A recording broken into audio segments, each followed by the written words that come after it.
Assalamualaikum warahmatullahi wabarakatuh. Selamat datang di channel Adi Panji Gumilang. Salam Pancasila.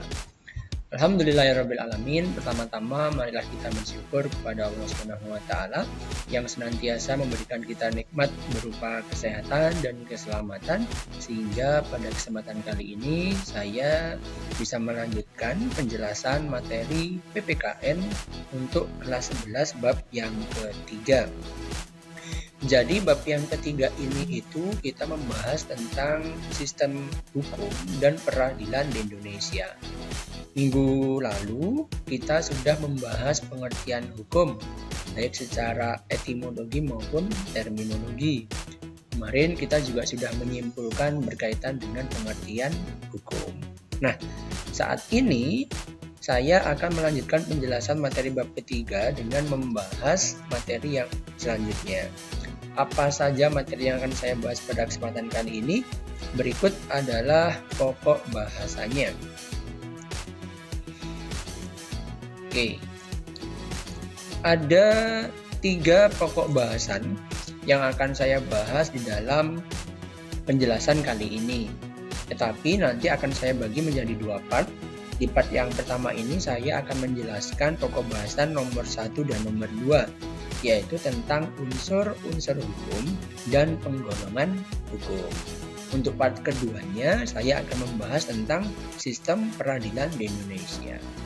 Kenapa dibagi menjadi 2 part? Karena materi bab ketiga ini lumayan banyak, sehingga akan tidak membosankan begitu ya kalau misalnya dibagi menjadi 2 part. Langsung saja anak-anak semuanya, saya memulai pembahasan di pokok bahasan unsur-unsur hukum. Oke. Sebelumnya silakan kalian menyiapkan catatan kalian ya. Bisa alat tulis atau ditulis di note HP atau yang lain sebagainya, silahkan. Nah, masihkah ingat pengertian hukum? Silakan kalian ingat-ingat pengertian hukum itu seperti apa. Jadi, hukum adalah seperangkat aturan yang berisi perintah, larangan, dan kebolehan yang dibuat oleh lembaga berwenang, bersifat mengikat dan memaksa. Apabila ada yang melanggar, maka akan dikenakan sanksi yang tegas. Inilah kesimpulan kita kemarin berkaitan dengan pengertian hukum.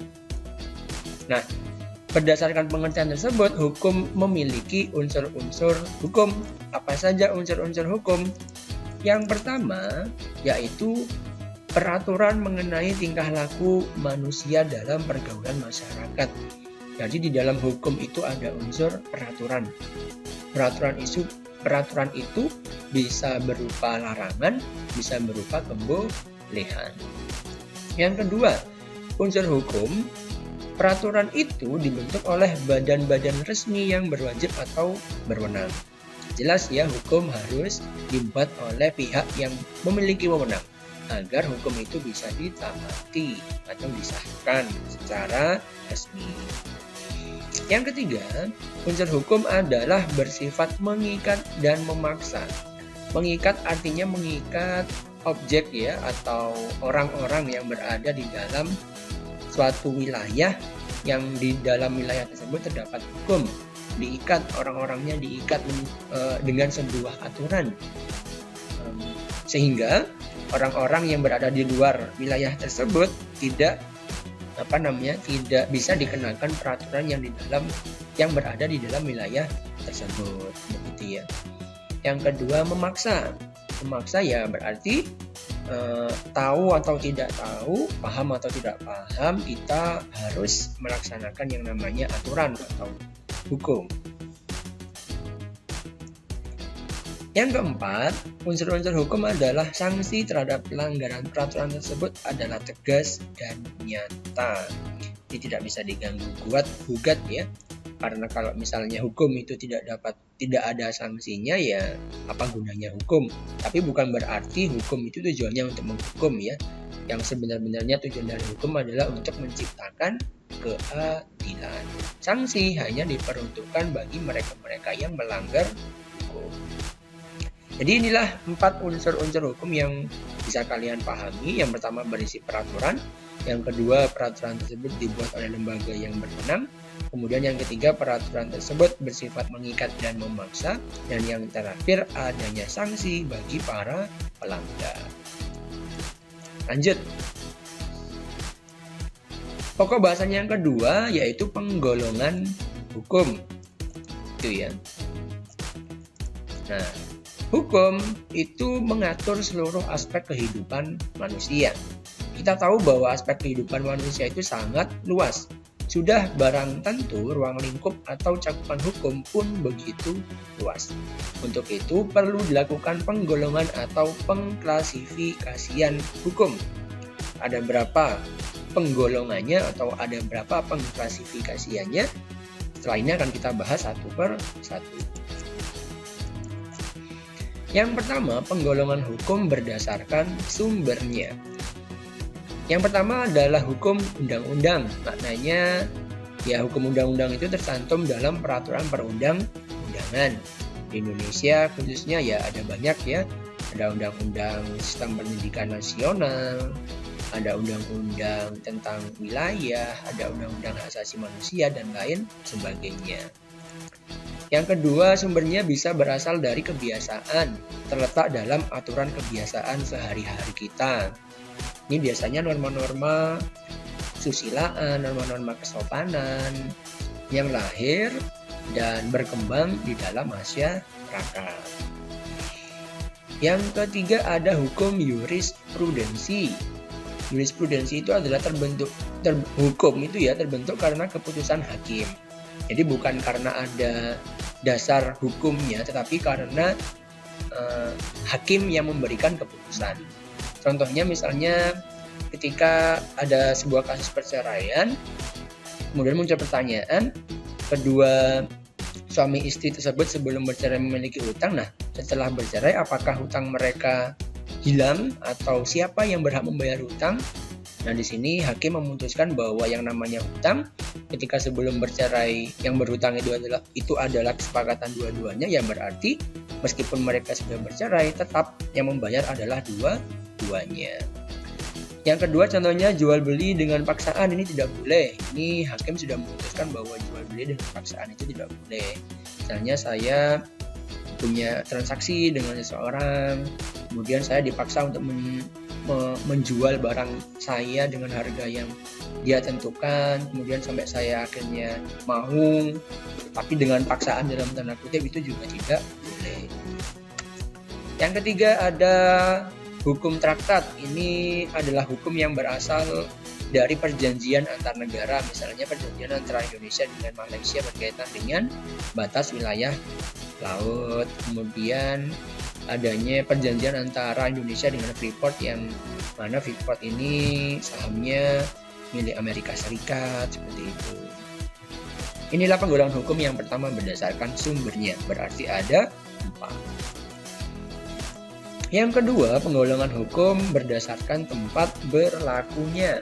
Yang pertama ada hukum nasional. Ini berlaku dalam wilayah suatu negara tertentu.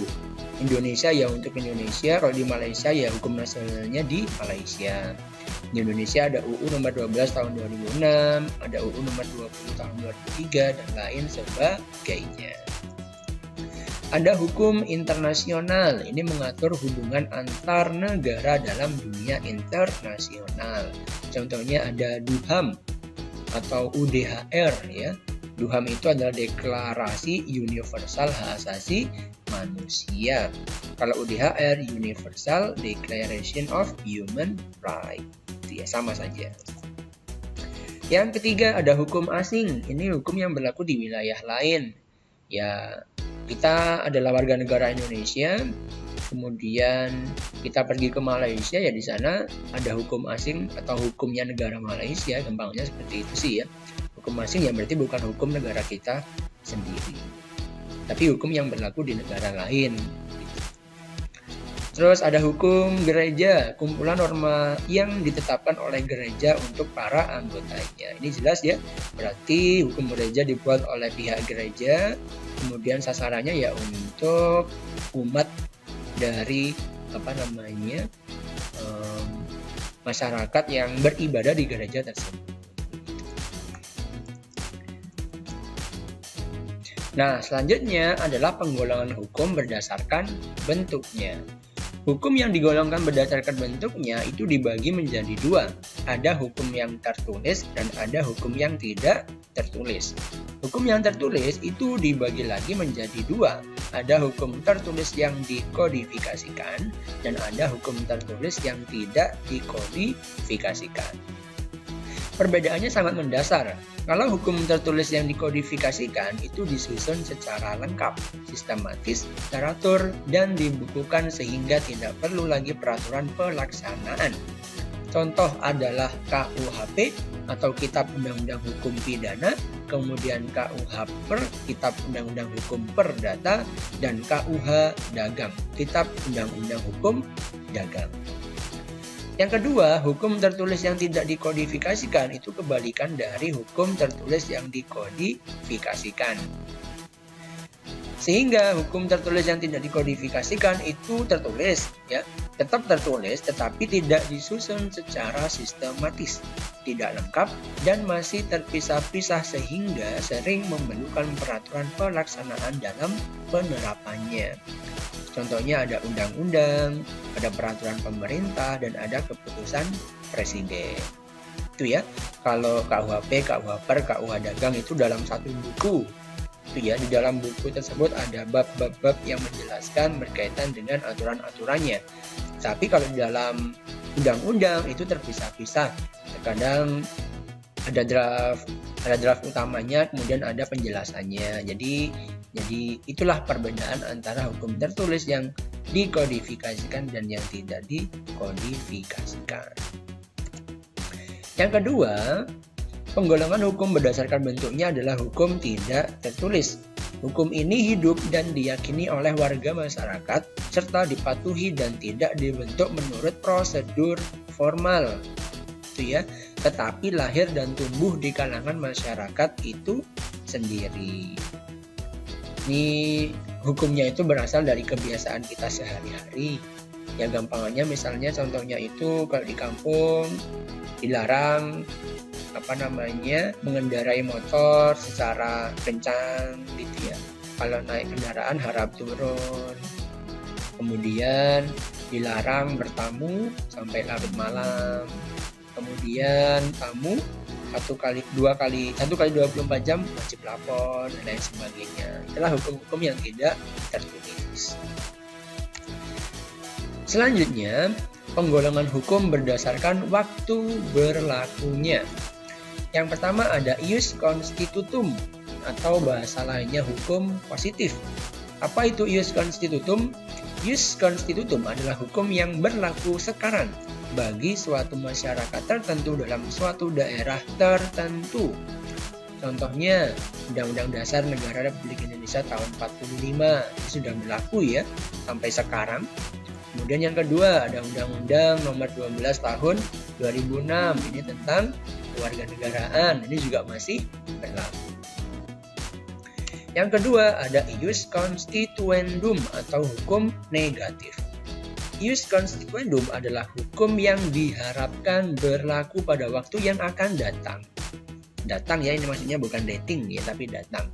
Contohnya rancangan undang-undang cipta kerja misalnya, atau rancangan undang-undang tentang kesetaraan gender misalnya gitu. Rancangan undang-undang yang lain-lain.